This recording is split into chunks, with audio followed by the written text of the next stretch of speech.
and keep your voice low. What does it mean?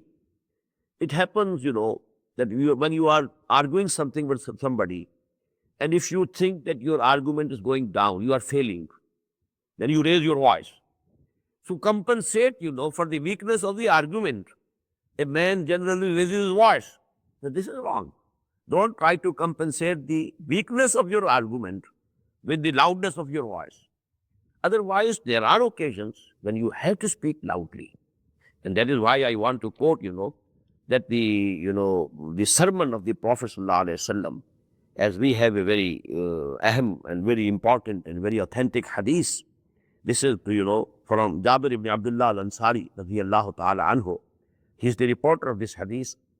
And Imam Muslim, rahimahullah, has included it in his Sahih.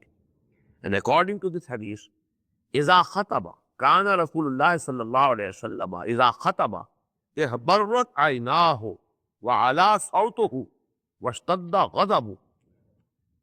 When the Prophet ﷺ used to deliver a sermon, usually his eyes became red, his voice became very loud, and it seemed that he is, having an anger, he's angry. So, وَاشْتَدَّ غَضَبُهُ. That was the way he used to address the people. Just like the leader or the, commander of an army, when he persuades his men to fight, charge, actually, and when he says that the enemy is coming, charge. So the way he commands his people, his soldiers, his army, that was the way the Prophet ﷺ used to address the congregation. Kana Rasulullah sallallahu alayhi wasallam iza khataba ihmarrat aynahu. His eyes used to become red.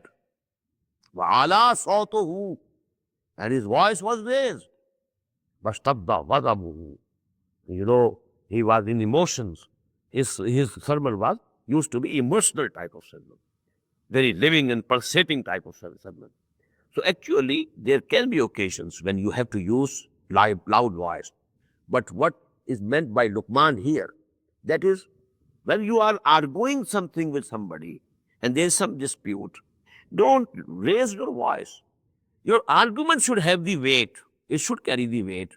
Not that you should compensate the weakness of your argument with the loudness of your voice. Inna ankara al-aswat al-aswatul habir. This is to prove that point, that because although the voice of ass and donkey when it is bragging, although it's very loud, but it's not pleasant.